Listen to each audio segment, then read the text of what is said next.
teman-teman guru ya, Bapak Ibu, semuanya saya sangat bangga mendengarkan proses kita mulai dari tadi.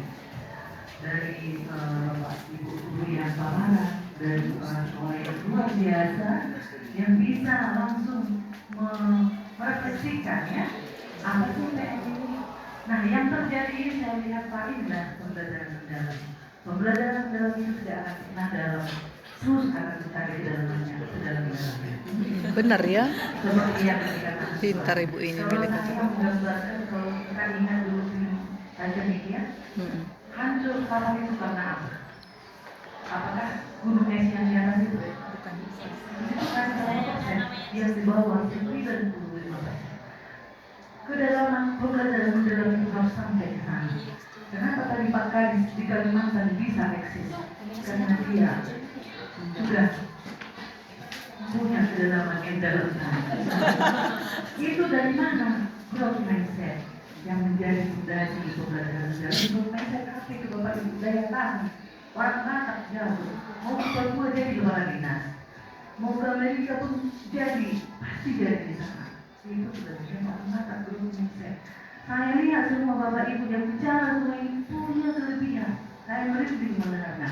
Saya bangga dari orang kita yang punya growth mindset. Itu dia, growth mindset itu tidak akan pernah puas, tidak akan pernah rasa dalam. Terus dia rasa ingin tahu. Nah inilah inti dari pembelajaran mendalam yang harus kita tanamkan ke anak kita di sekolah. Jangan merasa puas ketika misalnya nilainya 100, tapi karena hanya diberikan soal-soal tentang lesson surprise masih di sana. Apakah dia masih tingkat yang low ya? Kita harapkan mereka itu bisa berpikir kritis, bisa menghubungkan beberapa aspek, bahkan bisa menciptakan. Jadi Pak Kadis harus ada produk, guru juga diminta produk. Apresiasi terhadap guru PDOK yang bisa buat aplikasi ya. Itu tadi aplikasi buatan Bapak ya? Pak Berman. Ya, Bu. Iya, Bu. Beliau sendiri yang buat aplikasinya atau ditempatkan? Sendiri, Bu. Sendiri. Punya aplikasi pakai apa?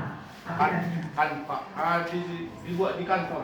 Dibuat di kantor. Nah, jadi artinya Bapak Ibu, pasti Bapak Ibu walaupun PDOK tidak apa namanya, tidak terperangkap dengan PDOK-nya, mau keluar dari kota untuk mengembangkan kompetensinya.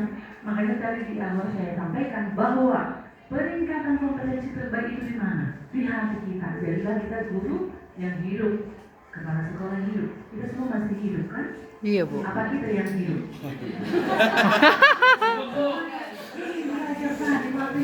Dan itu pernah punya. Makanya orang-orang ini gimana menjadi ya, walaupun kami apa?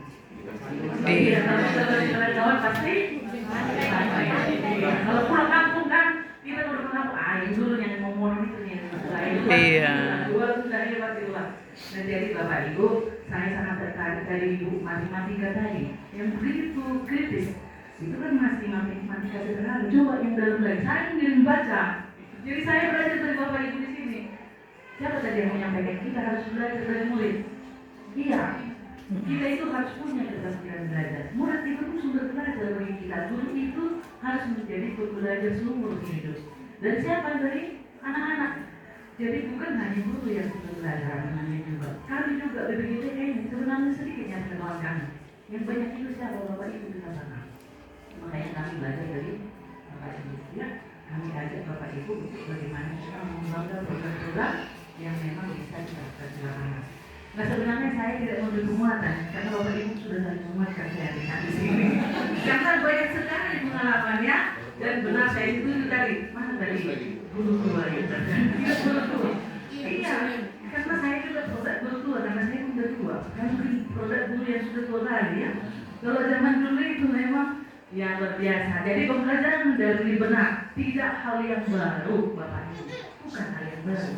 Yang lama itu banyak yang ada CBS, apa lagi? KTSP. Itu semuanya ini diperkuat lagi. Kurtila. Kita ulangi lagi yang sudah berlaku lama ini. Kita kampanyekan lagi pembelajaran mendalam supaya semua pembelajaran itu mendalam. Karena sekarang kan banyak banyak AI ya. Mau buat apapun, buat dulu skripsiku serasa lama. Coba sekarang ada AI. Tapi perlu nggak orang? Bisa nggak dilakukan? Nah, mengantisipasi perubahan zaman ini Bapak Ibu, kita harus kembali itu tadi pola berpikir bertumbuh. Anak-anak kita harus bernalar kritis, harus punya daya juang, daya tahan. Coba anak-anak kita sekarang Bapak Ibu, kalau dikasih masalah, masih mau nggak gitu? Kalau merantau Bapak Ibu, masih tahan nggak mereka makan nggak makan? Saya ingat dulu lagi merantau keluar berkali-kali ya, tidur itu bagi dua, karena nggak ada uang. Tahan nggak anak-anak sekarang Bapak Ibu merantau seperti itu? Ya masih ada yang tahan, karena masih tidak semua yang nanti maksudnya begini Bapak Ibu. Bagaimana daya Tuhan, daya juang itu bisa kita tanamkan. Makanya wariskanlah kepada anakmu, jangan melimpah tetapi daya tahan, daya juang, daya tahan, daya tahan, daya juang dan daya saing. Tidak takut dikritik, ya. Kalau biasa tadi mau dikritik apapun dengar semua, karena itu adalah tanda kita untuk mencapai kesuksesan. Tapi kalau laki-laki, kalau dari situ perempuan bisa dulu. Nah itu saja, itu hanya candaan bagi Bapak Ibu semuanya. Semuanya apresiasi kepada Bapak Ibu, kepala sekolahnya luar biasa, pengawasnya luar biasa, gurunya luar biasa. Sudah dua pun nggak ada yang lapar. Karena kalau nggak, jadi makannya, transportnya masing-masing. Kemarin Pak Bidangku bilang, mungkin ini harus makan siang lagi ke sekolah ya. Sekarang saya ini nggak sediakan makan. Nah, kan nggak makan belum badak. Nah itu ya, film biasa. Terima kasih Bapak Ibu semuanya ya.